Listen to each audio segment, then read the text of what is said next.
in the heart of Peterborough. This is Salam Radio. Assalamu alaikum. Welcome to Salam Radio at 106.2 FM. I am your host today, Shamir Hussain. And delighted to say we have got a few guests lined up for you guys today. If you want to text us, can you text us at 074 1119 106. If you want to comment on the live stream on Facebook, YouTube, X or Twitch is also available tonight for the messages. So first of all, I just want to kick the show off with an introduction and a lineup of today's show. So we've got hopefully six guests from Iqra Academy today. We should have Michael Wright, the principal of Iqra Academy. We should also have Nicola Day, who is the head of English and also a member of the SLT team. We've also got coming in after the advert break, Shapla and Sadia, who are the behavioural leads and the PSHE leads respectively at Iqra Academy. So we should be talking about their upcoming open day, which is tomorrow evening, along with a bit of a background and brief history about Iqra Academy, where they started, how they started, and more, I think probably more importantly for us guys, why it started in the first place, along with some of their academic achievements. And what I'm really interested in is what the culture is like at an all-girls school in Peterborough. So let's kick the show off with the magical number of 3. That's because I have 3 personal reasons to be excited about today's show. Firstly, I'm a teacher myself at a local secondary school and absolutely honoured to share some time tonight with people who have a very significant and equally important role to play in an educational institution. Secondly, as a proud Muslim myself, I am very curious to learn more about the first and only Islamic school in our beautiful city of Peterborough. And thirdly, as a relatively new member to the Father Club myself, I am keen to learn more about the opportunities available to me as a parent throughout our discussions tonight about this educational institution in our city of Iqra Academy. So, without further ado, I am delighted to welcome to the show tonight our esteemed guest, Nicola Day. She is the head of English and also, as I mentioned earlier, a member of the senior leadership team at the Academy. So, welcome guys. Welcome to the show, Nicola. Hello, thank you for having us on. There you go. That's right. So, absolute pleasure for us. So, it's an honour to have you guys on the show tonight. So, Nicola, just a brief sort of intro from your side then. So, Iqra Academy, where it started, how it started, and I think more importantly for our listener, English? Okay, that's fine. So let's talk about English. So, well, first of all, your English results.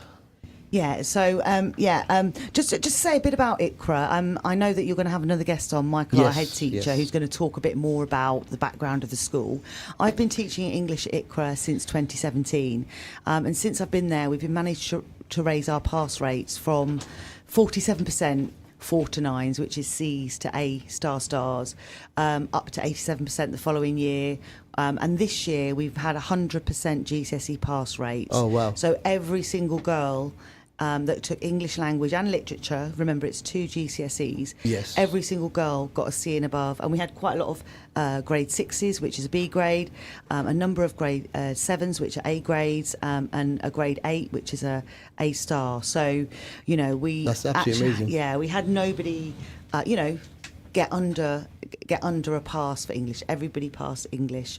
So, and I've been teaching since 2017 there. It's a small school. There are 71 students.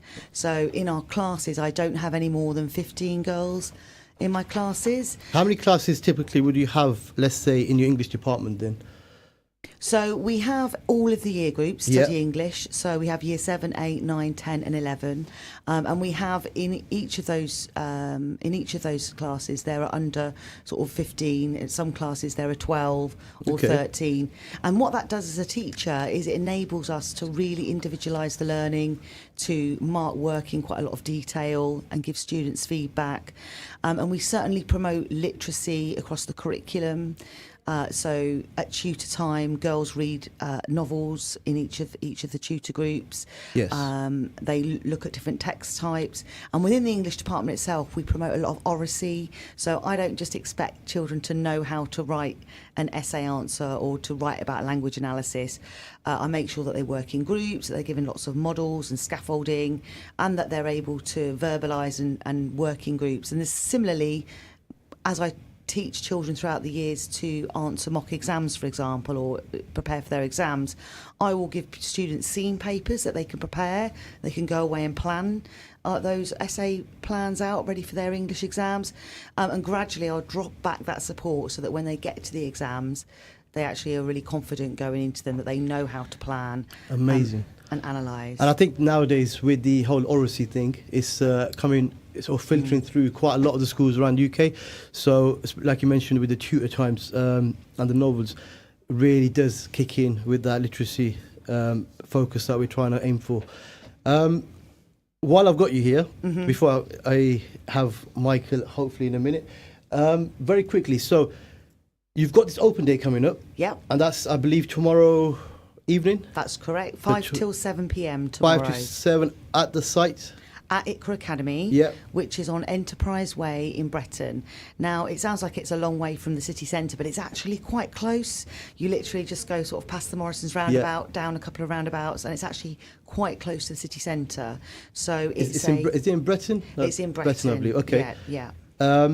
Very, very close to the city centre. So tomorrow, 5 to 7. Yeah. What could our listener expect to see or find out about the academy tomorrow?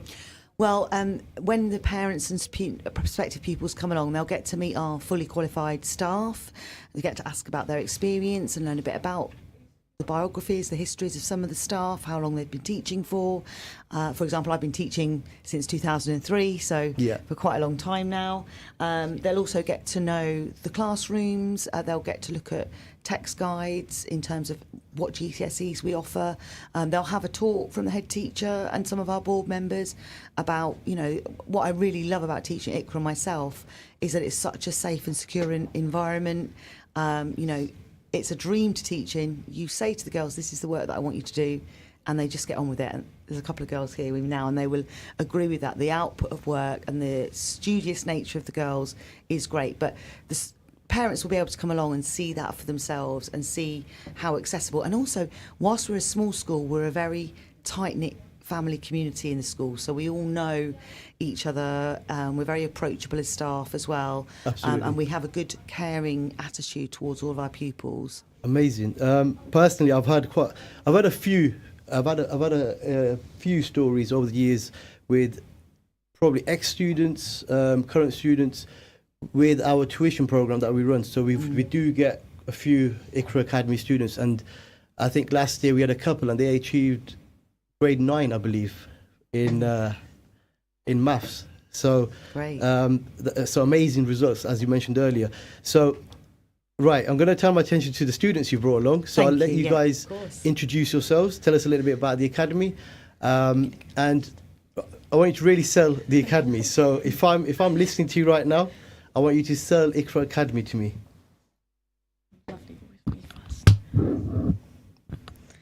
Okay, so my journey at Iqra Academy was a bit of an interesting one. So I'm not a student there currently. I'm an ex-student. So I'm now in year 13. What's your name, sorry? Oh, sorry. Yeah, my name's Mehtab Hussain. Mehtab Hussain. And obviously I've met you before, I think. Yeah. At the I used to do it. Yes, the masking last So you were year, one of the students. So how did you find, what was your experience like at Iqra Academy then? My experience was a bit different because I haven't been in Iqra Academy since year 7. So I was in a different school. So I went to Hampton College in year 7, and then I moved to Iqra Academy in year 8. Okay. So, like, for me, it was a really big change, a really big adjustment. I can Iqra imagine, Academy yeah. was, yeah, because Hampton College was similar to the school I'm in now. So it was a majority non-Muslim school. So I was I was the only Muslim in my class and one of the only two in the entire school. Just out of interest, because we said about class sizes earlier, so at Iqra, max class size is probably 15. Hampton College, was it? Yeah. So what were you used to at Hampton College in terms Between of class 20 sizes? to 30 students. So a typical yeah, a typical 30, classroom, yeah. 30 odd kids, okay. So very contrasting. Yeah. So your sort of success stories there, now where did that take you after year 11? After year 11, yeah. So I did pretty well in my GCSEs in year 11. So I wasn't expecting the grades I got. So the ones I got were really well. They're too high. No, for me they were different because especially with my core subjects like English, I was already doing really well. Yeah. So that was okay. But science, I was never a really good student in science. So I was like getting on my year 11 marks, I was getting 5s, and then during that year, my science teacher had predicted me a 7. Right, okay. After seeing my marks, he knew that I could do a lot better. So he gave me lots of support. So like extra work, extra classes and everything. So he really pushed me. Okay. And on the day I opened my results, I opened my paper and the first result I wanted to see was my science one. So I looked and it was a 7.7. Oh, mashallah, that's so really good. I did really well in sciences. And for my A-level subjects, I needed the science because I wanted to do psychology. So I needed above a 6.6 in science, but I got 7.7. So it was really unexpected for me. And just for a minute, taking it back to yourself, Nicola. So Iqra Academy caters for year 7 to 11. Year 7 to 11s, yes. So your A-levels, where did you end up going? So I go to year Bourne levels? Grammar School Bourne now, Grammar, which okay. is like, you need really high GCSEs grades to Definitely. get in there. So you need, I think they don't Definitely. accept 6 or they don't accept below a 6 for Very anything. strict with their Yeah. entry criteria. Yeah. Okay, so we've got another student here. Thank you for that, Mehak. Lovely insight. Can you introduce yourself and let's hear your experience at Iqra Academy? Assalamu alaikum, my name is Oh, Malaika Islam. and I'm the deputy head girl at Iqra Academy. Oh, mashallah. I'm Amazing. currently in year 11 and I've been with Iqra since year 7 and I've seen the school change a lot. The development is massive from when I first started in Iqra. When I first started in Iqra, I was quite disappointed when I first walked in. In what sense? Because the classrooms were certainly like small. When I first started, we had like around 14 girls, and I was the only person from my primary school to have gone to Iqra, and so I was just going to be in a completely new space by myself, and I didn't know any of these girls. And when I first walked in, I walked the halls as confidently as I could, and the rest of the year 7s, they followed me like chickens, and it was a really fun sight. It's like a scene out of a movie. Hopefully not Mean Girls. We bonded instantly, and That's really we good. became, as the years have gone, we've become a very close class, and each year you can tell we have a familiar like relationship with each other, and that bond is something I think is very proud of within Iqra, because obviously in big schools you see that students have their own groups and such. You don't see the community and bond that you would see at Iqra, and that's something I like. Besides the grades, besides the quality of education, that sense of community is just very important for us, especially as Muslim girls, to have strength from seeing hijabis alongside you, seeing girls your age growing alongside you. It's just that sense of community is very special. I think, to be honest, from my point of view, I think this conversation itself is very new. It's not. So I work in a secondary school in the city, very big secondary school, and it's really, really, and I think enlightening for myself to see and hear specific experiences, as you mentioned. So really good, and like you said, you've kind of grown together with that group of students, and are you in year 11 at the minute? You're in year 11, so big year for you this year. Hopefully, inshallah, you do well in your GCSEs. Inshallah. I think we have Shapla. Okay, so Shapla, who is the behavioural lead at Iqra Academy. So I'm trying to keep up with all the guests here. So are you ready? Yeah, do you want me to swap with? You can swap, yeah, it's fine. Right, so guys, you can stay here, and then we can obviously get a little bit more input from you guys very shortly as well. So I'm just waiting to introduce Shapla to you guys, and then we can talk a little bit more about Iqra Academy, and in particular with Shapla, a bit of a background. So I know we touched upon the culture of the Academy, but I really want to get into it with the background and a little bit more about what you said earlier. So hijab is all around you. It's very small class sizes, yeah? Yeah. So that's, I think, something that I was really curious about myself. So this is something that I was really curious about myself, and I'm sure a lot of our listeners today are probably in the same boat as myself, because to be really honest, I know of Iqra Academy. I know it is in our city. I'm a very young father. I say young, but I'm a very relatively new father. So my little boy is 1.5 years old. So I've never sort of looked for sort of schools or anything like that in my life previously, but I was aware of Iqra Academy. I don't know a lot about it personally, which is why I think it's really exciting for me to start to get a little bit more understanding of what Iqra does. All girls school. Now, I don't know if you guys are aware, but is there room for boys in Iqra Academy, or is that further down the plan?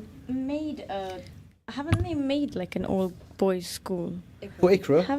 I'm sure Iqra I don't know. This is what I'm saying. There there is an Iqra Boys School. I think Yeah. it's on a small site from the city centre of town. IQ Plus. IQ Plus. So there is yes, there is okay. an Iqra Boys. There is an ambition to have a boys' school, and I have to say I've been a teacher for sort of over 20 years now, and I've always worked in mixed comprehensive before I joined Iqra, and I'd always thought that was the way to go.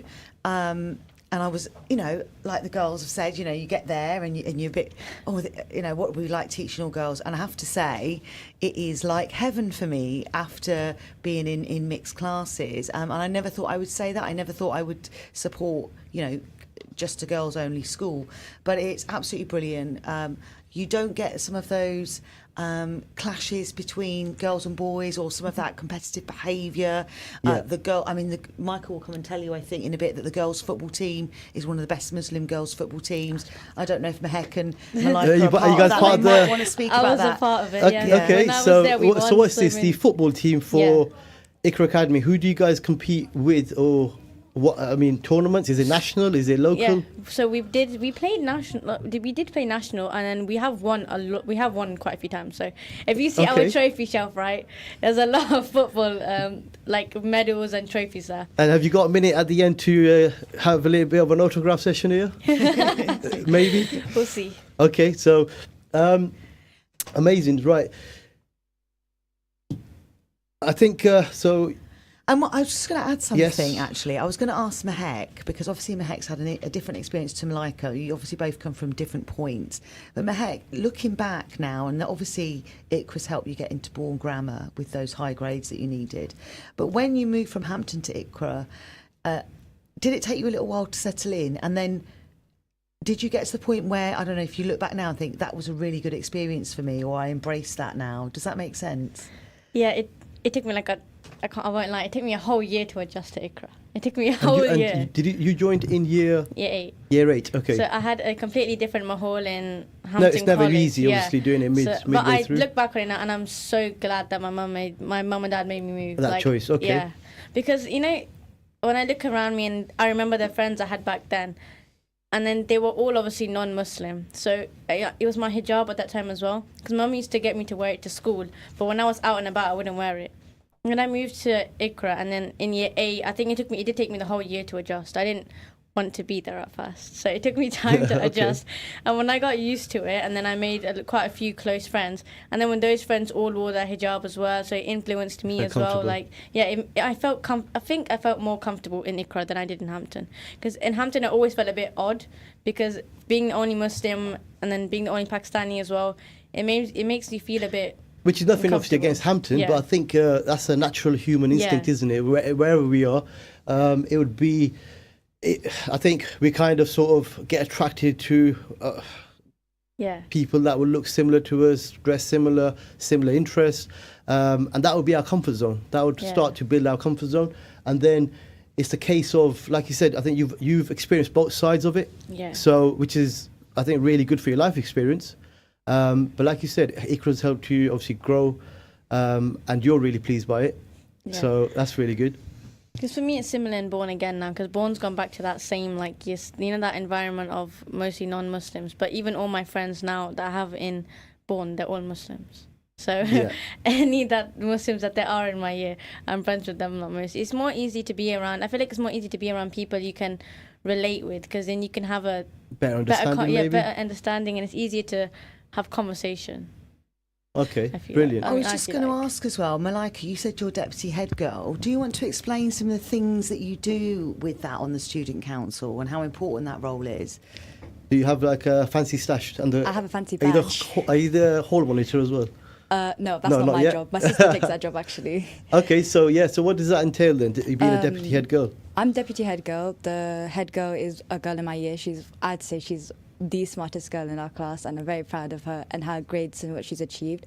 The student council of our school is obviously 2 to 3 girls from each year, even year 7s. We try to involve as much as complaints and compliments about the school.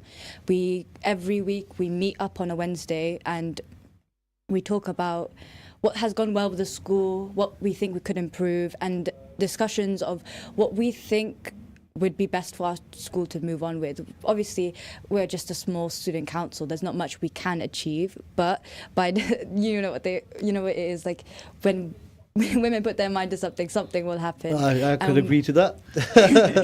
We obviously sometimes you'll find that with this small student council, we just mostly talk about what we're going to do. But then there are times where we ask for something and it does happen.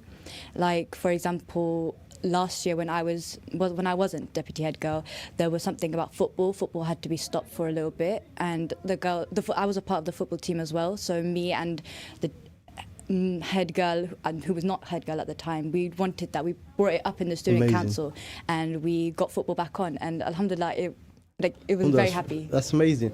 I'm just gonna pause there for a second because we've got a few listeners getting in touch. So Mariam Khan, thank you for your message. We are blessed to have such a school in our city, alhamdulillah. So you got a fan there in Mariam Khan. Thank you for your message. Hansa Ali, question for Mehek. I think we've really sorry, but we might have covered this point.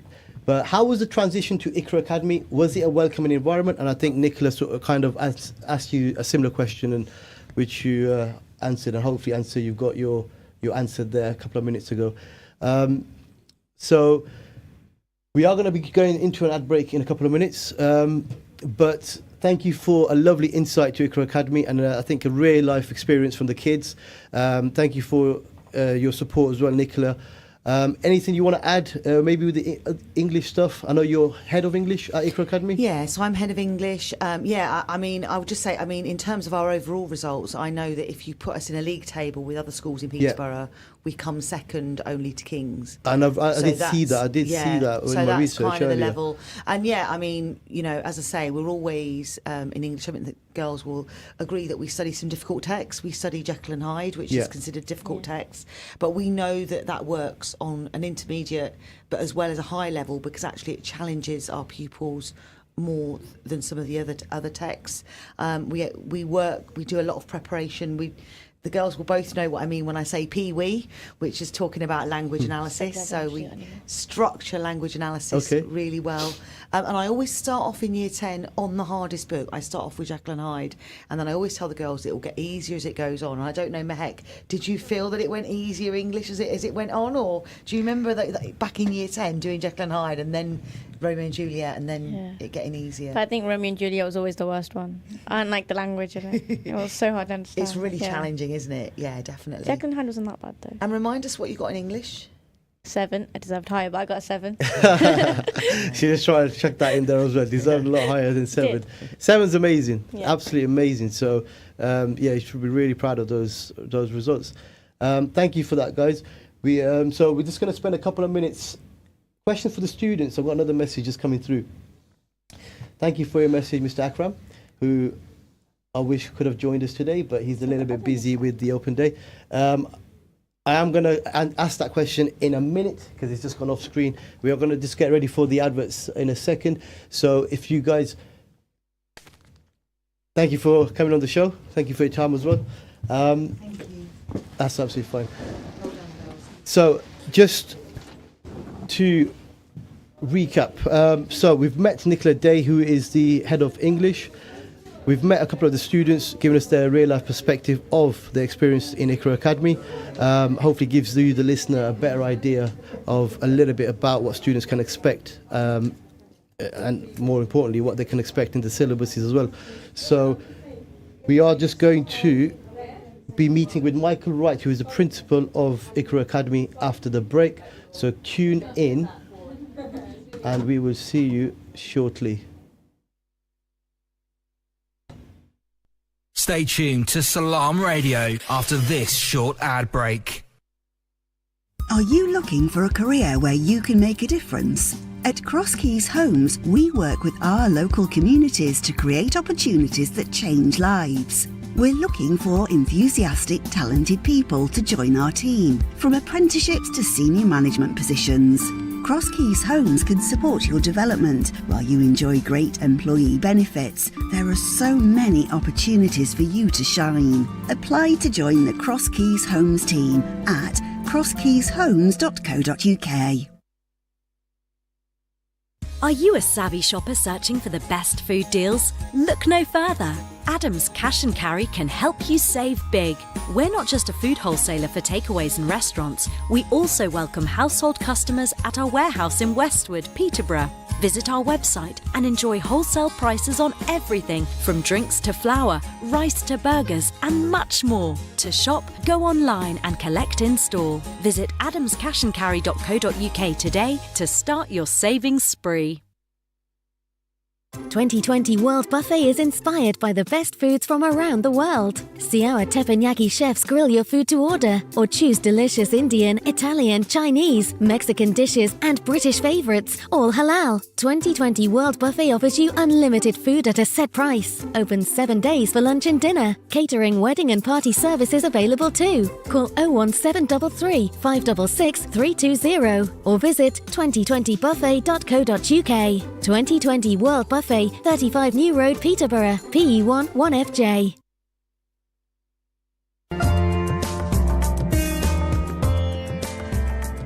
Where can you get high quality and low prices?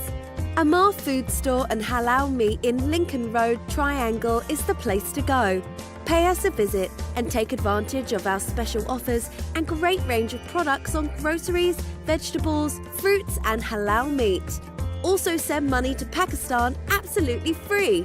We have all top brands at special offers, offer free customer parking and provide a free local delivery service. Amar Food Store and Halal Meat, 613B Lincoln Road, Peterborough. Call us on 01733 687 374. High in quality, low in prices. Worried your tenants could stop paying their rent during this cost of living crisis? Next Move Estate and Letting Agents are offering landlords 12 months rent in advance. You'll get your rent paid for the whole year in advance. No strings attached. Too good to be true? It really is that simple. So get in touch with us today for this extremely limited offer. Call Next Move now on 01733 641 642 to find out how we can help.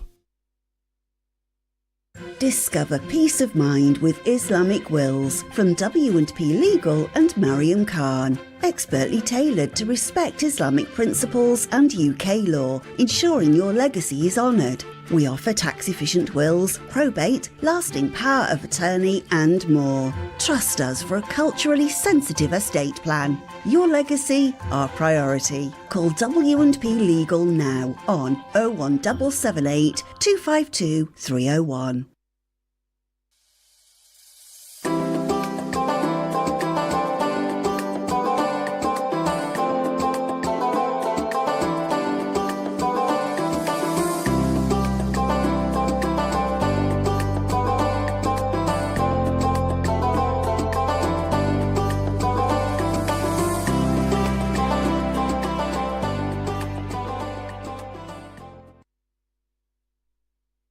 Assalamu alaikum. Welcome back, guys. Right, so we are really excited to have the pleasure of Michael Wright, the principal of Iqra Academy. We've got Sadia, who is the PSHE lead at Iqra Academy. Yeah, and designated safeguarding lead, and an English teacher and an ICT teacher. Thank you for, because I would not remember that one. And Shapla, who is the behavioural lead at Iqra Academy. Yes. Okay. And also an English teacher and a citizenship teacher. Okay.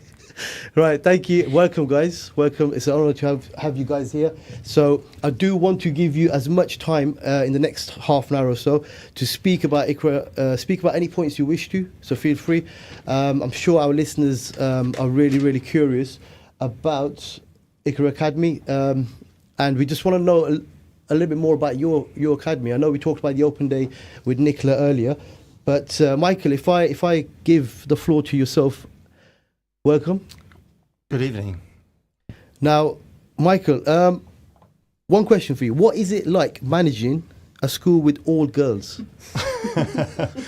Very easy, he says. I'll collect the money later. No, I mean, it's there's always that debate, isn't there, about girls and boys. But I think the main thing for us that it's an Islamic faith school, first and foremost. And obviously the girls, I think having an all-girls school just gives the girls, it creates an environment for them to be confident and to take charge for themselves, basically. Amazing. And I think that's intellectually and physically. And I think we see the confidence in them grow. I mean, when I first came to the school in 2016, I started a lot of sports, for example. There was no sports there at all. And now the participation rates are fantastic and better than a lot of real mainstream schools that have a lot of high numbers. And that's down, isn't it, to the confidence you're instilling in them. Into the students themselves, yeah, absolutely. To have a voice. So. We did touch upon a few of the football tournaments that the girls been involved with before the break, and they were saying about their achievements nationally even. So amazing stuff with that one. We've actually won 6 national titles. Yeah, Mehek was showing off about that one earlier. So. And obviously, and compete against, I see you've got a Jack Hunt School Physical Education yes. on. We obviously compete against yourselves and all the mainstream schools. Yeah. We've won the Peterborough District Schools League in the past. We've also won the FA Cams County League. So, again, it's a phenomenal thing, considering, especially when you consider that none of the girls play outside of school. So it's strictly within the Iqra premises, under their guidance. Yeah, and when we first started, they weren't allowed or certainly didn't want to play after school, for example. So we had to start within school hours, and then but it slowly but surely developed from that. And like you say, now we play nationally, all over the country in football and cricket. And wouldn't bat an eyelid, coming to you or to any other school. I actually do the cricket at my school at the minute, so my boys would love to give you. I heard you have got is it an all boys compound as well, or is that happening? Or? We haven't got a boys' school. You haven't yet? It was mentioned when I first arrived at the school, and that was in 2016. But I think what we really needed to do was to build it up into have the foundation as a proper professional school before then developing out, because I know there's thoughts about having a boys' school, a nursery school, maybe even a primary school, and who knows, they may well be on the cards in the near future. But I think the initial thought was we've got to get this right, we've got to get the product right, the foundations right before you start spreading too much, and certainly we've done that. I mean, Iqra is amazingly successful. Moving on to there's quite a lot here. So academic success, Ofsted rated good. We were rated good in all areas, and personal development was rated outstanding. I did see that one. So amazing scores in English, maths, science. Progress 8, I was really interested in earlier. Yeah. Plus 1.68, which is absolutely massive. It puts us the second-rated Islamic faith school in the country. Just behind, is it the one in Blackburn? And the one in Blackburn, and even that was very, very close. So they were at 1.73, you guys 1.68. Yeah. So that's quite a big thing in education. So a national average is minus 0.03. Yeah. And then absolutely. having plus 1.68, you could see the contrast there with your success. Which means, doesn't it, in effect, you're likely to get nearly 2 grades higher per subject, which is massive, than in an average school. Absolutely massive. Which is a massive. Especially at GCSE level. Absolutely massive. So I think all our listeners would agree with that one. Very easy to understand that stat there.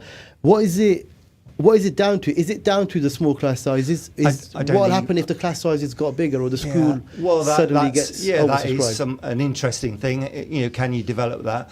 I think that's one part of it, isn't it? But there are many others. And we'll come on to Shapler later about behaviour. Ofsted said that minimal disruption was very rare. What school could you say that for? They said there's no bullying at the school. So what those things mean is that you've developed a culture of learning, and the girls can then just concentrate on the studies. And again, that distraction, yeah.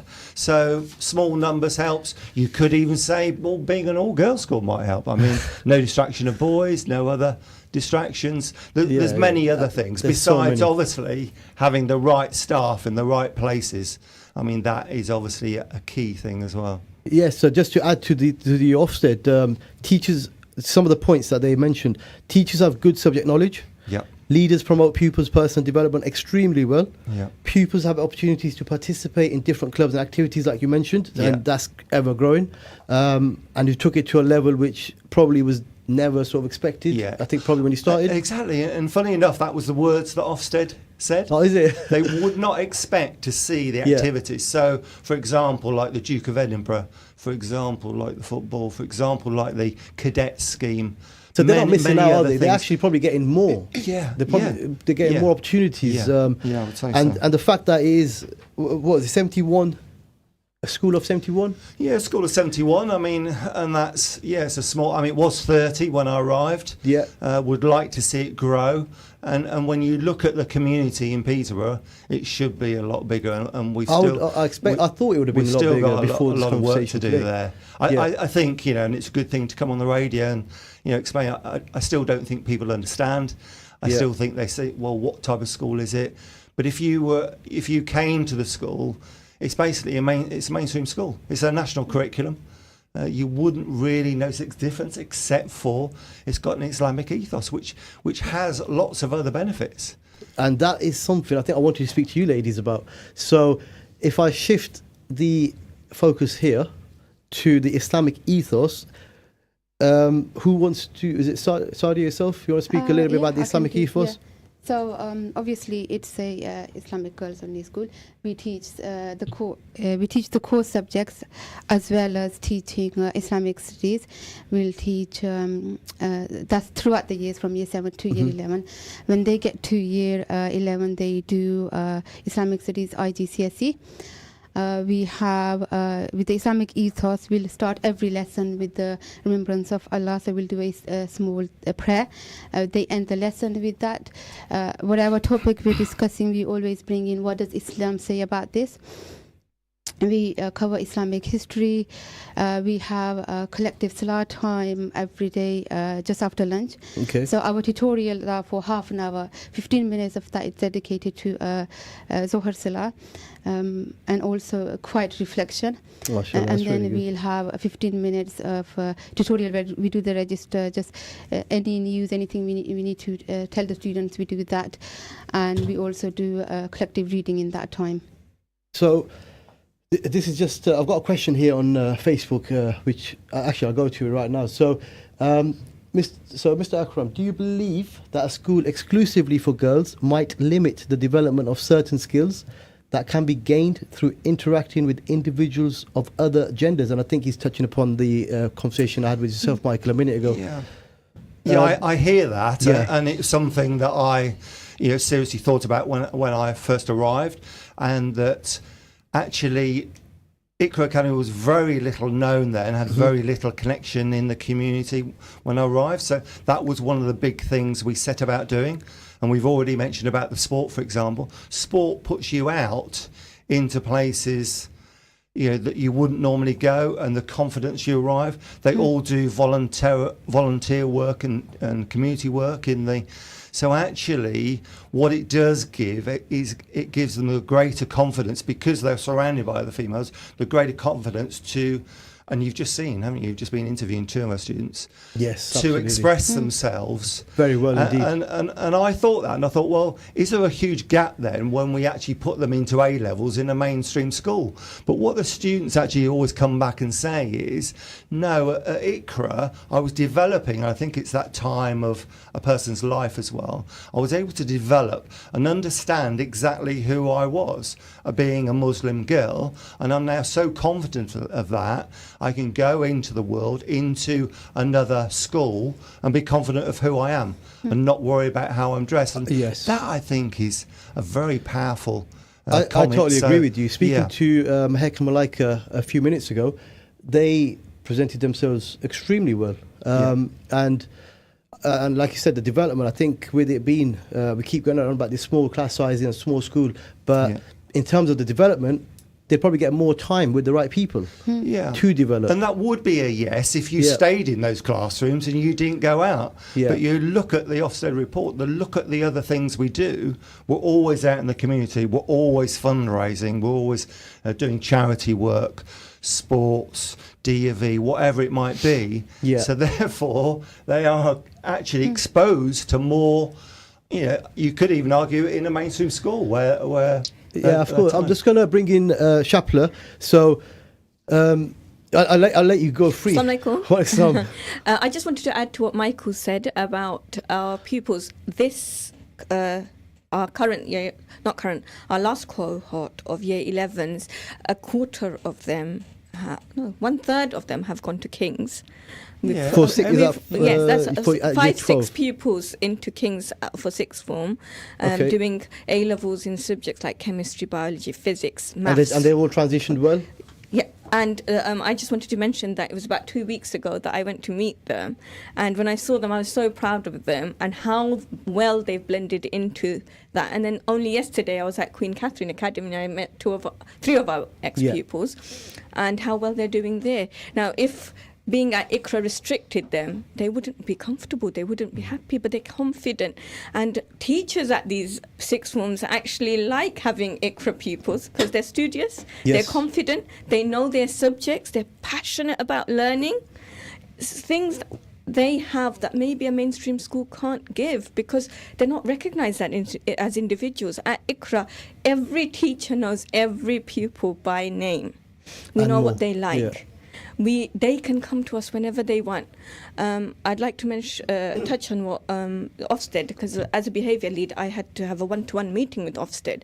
And when I spoke about the zero bullying issues, the Ofsted officer kept asking me the same question. I said, well, actually, we don't have to do with any of this. We have such a positive support network amongst the girls that the teachers and the pupils, if there is any small problem, it gets dealt with so quickly in such a loving and caring manner. Our head girl that was here earlier, Malaika, they signpost the younger girls to where they need to be. It's just such a lovely community to be a part of. I mean, I totally agree with yourself. From my own personal experiences in my time with education around Peterborough in the last few years, I've met quite a few girls from Iqra in various different situations and scenarios, and I can definitely agree with all the points you just made there. In fact, can I just say about A-levels is a very interesting one, because my first 2 years at Iqra, no student went on to take A-levels. Nobody. And then you look at the last 2 years, 100% of students go on to take A-levels. And in fact, our package really is not only, but if you look at the results, not only are we guaranteeing at least 5 GCSEs, 100% of students get 5 GCSEs, 86% got 9 or more, but actually we also guarantee a place in A-levels. So we work on that. We arrange the interview, we help with the application. A lot of the schools, mainstream schools, are fantastic with us. They'll come and actually pick up our students in a minibus, take them for the day to look around the institution, and then they'll interview them on the same day. So, I mean, the institutions that you guys have mentioned, I know Iqra is relatively new as an institution, but some of the institutions you guys mentioned, King's, Bourne Granite, I think people in Peterborough would agree that they're very prestigiously thought of. Yes. In terms of the education. I've just got a message from Adnan Latif. We decided to send our daughter to Iqra last year. She is now in year 8, and it is the best decision we've made. The school is brilliant. The change in her learning is very good. So thank you for that, Adnan. Another question here for you guys. Is there a plan in place to handle the growth of the school and sustain its success, considering that some contend that smaller class sizes are a crucial element in achieving positive outcomes? I think we've kind of addressed that throughout the discussion. Yeah. So as you guys will grow, obviously the class sizes will need to be obviously adjusted. But who's to say? I mean, you can split then the years into classes. I mean, who's to say? It depends how we look at that. At the minute, there's so many options out there for Iqra. Yeah, I mean, capacity-wise, we're currently running at 71, but the building actually has got a capacity of 205. So there's a lot of room to grow. But the class sizes, it doesn't necessarily mean. That's a sort of a strategic decision we'll make at the time. Do we limit it at 16 and then have other classes? I mean, who knows? But it'd be nice to get into that situation and have that choice. Absolutely. So this is open for any of you guys, really. But during, again, casual conversations, topics coming up with parents around the city. And I think, Shapla, you mentioned it earlier with your communication and network and the follow-up of the development of the girls. But you've got an impression that you've got a very strong communication and support network for parents of students under your care. What makes you so good at this, and where could others benefit from your knowledge and ideas and the strategies that you've got in place for this strong communication and support network within Peterborough? I think it's about taking it on the chin to start with, isn't it? And I know a lot of schools, and I'm a governor in some other schools. It's a hard one to take to start with because, when you have a load of parents in front of you, you're going to tend to hear, human nature dictates, you're going to hear the negative things, aren't you, to start with. But I think if you develop that and mature that all the way through, what you then find is, after a period of time, you then start working together. And what we find now is the chair of the parents' committee, we won't wait for meetings. She'll just text me or email me at any time and say, this is a concern now, or year 7s haven't seemed to, we don't know what their homework plan is. Mm-hmm. I can then send them the homework plan within 5 minutes. So, that culture develops, doesn't it? And it's about developing that relationship. It is tough to start with. There's no easy ways of doing this, but it's about sticking with it, knowing you're on the same side. Yeah. We are in fact a community school. We call ourselves a community school. So we all want the same thing. So we work together. We have periodic meetings, regular meetings. But the important thing, I think, on that, and it's the same with the student voice, is that you hear what's being said, no matter how bad it might be, and you do something about it. Mm-hmm. And then the school moves on. And again, I think you'll see that in Ofsted, and you'll see that when you're talking to the girls. They feel like they're listened to, and they know that action will be taken. Absolutely amazing. Sadia, I want to bring you into it a little bit here with the Islamic side of it. Yeah. So, again, please do correct me, and apologies if I say something that might be a bit surprising. But I don't know much about your background as an academy. But 71 students, are they all Muslims?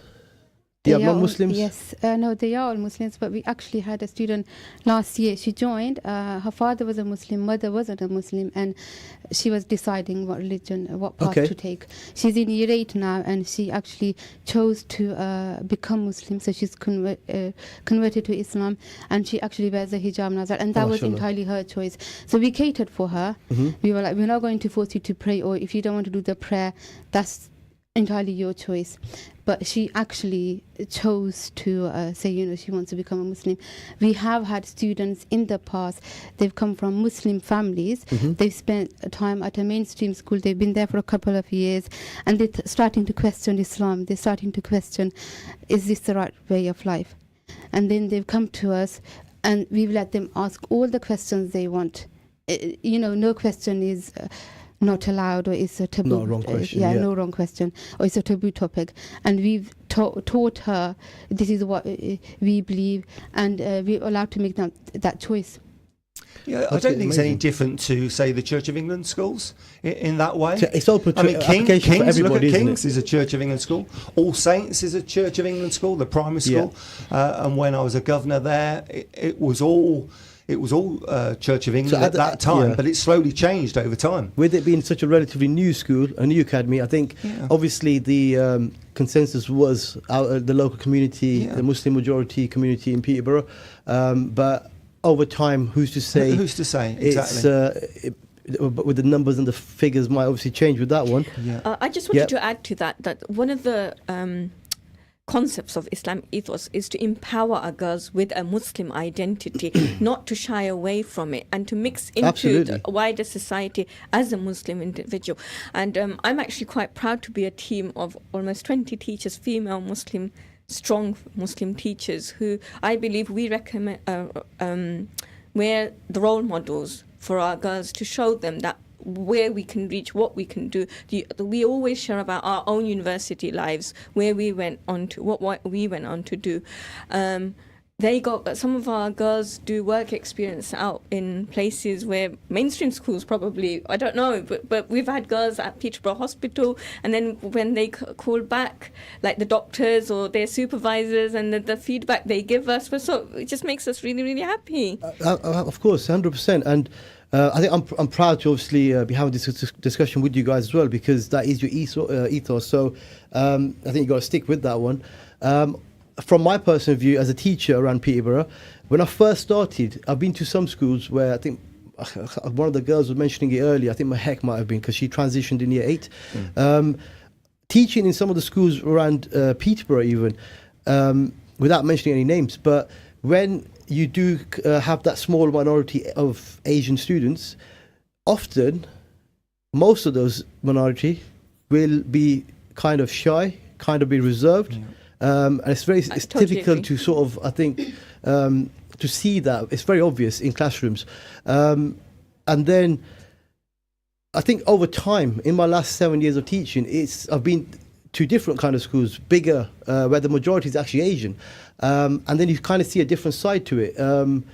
Actually, I want to add one of our teachers from last year, who was at a mainstream school teaching for over 30 years. And one of the things she pointed out was how passionate the girls at Iqra are about world issues. So whenever they were set a task for a writing piece, the things they would write about, and how with the passion they would discuss and debate things that are close to their heart, but the wider community. And I always say we encourage them to be confident citizens of Britain, but also a valuable member of the Ummah, because that's what makes us who we are. And we push that I teach Malaika, she's in my class, and I love the ideas she comes up with. And she's actually, I don't know if she mentioned, because I didn't listen, but one of the projects... She kept mentioning she's a deputy head girl, so yeah, I think... but one of the projects they're currently working on is they're raising funds for Women's Aid, Peterborough Women's Aid, and they're making care packages for women that are fleeing domestic violence. And they've got a whole presentation set up for next Wednesday, where they've invited all parents and the wider community to join them, and they've put the whole presentation together, and I didn't have to make any changes. Amazing. We were talking about this earlier, about the sports, for example. So for our football academy, weekly, we get 40 students attending. That's over half the school. Now, what mainstream school gets 40 Muslim girls attending a weekly? I think this is the point I was trying to make earlier. I probably wouldn't see that. And it's a in point a mainstream one of school. your questions asked, wasn't it? Yes. About is it confined? Yes. Well, actually, no. If they were in a mainstream school, it's quite encouraging. They probably wouldn't. I'd probably say it's probably encouraging. And it's a scene that I haven't seen played out in mainstream schools, in all honesty, in my own experience. So, which is hence why I did say earlier, it is something I'd be even proud to be involved with. Going on to, you mentioned communities. We've got 2 minutes left. So I know you're heavily involved in local communities, and you've always done wonderful projects with local and national charities. What projects are out there for our listener today that they need to be aware of to possibly become involved with, because they might not be aware of certain things which I wasn't before today's discussion. So is there anything that is out there for our listener today to be involved with, say next week? Well, tomorrow we've got the open day. So so whether you've got a child who's going to start year 7, or one of the older years, they can join that. We're also attached to the Children of Adam charity. Yes. And one of the main things the girls have done is set up a soup kitchen for the homeless and needy of Peterborough. So and I'm sure they'll find based out at the school. They'll find out a lot more with tomorrow's contact open the school. day. Yes. We can give them the details. Please follow us on Facebook and you'll get updated with all our activities. Guys, honestly, thank you so much for your valuable insights and discussion offering today.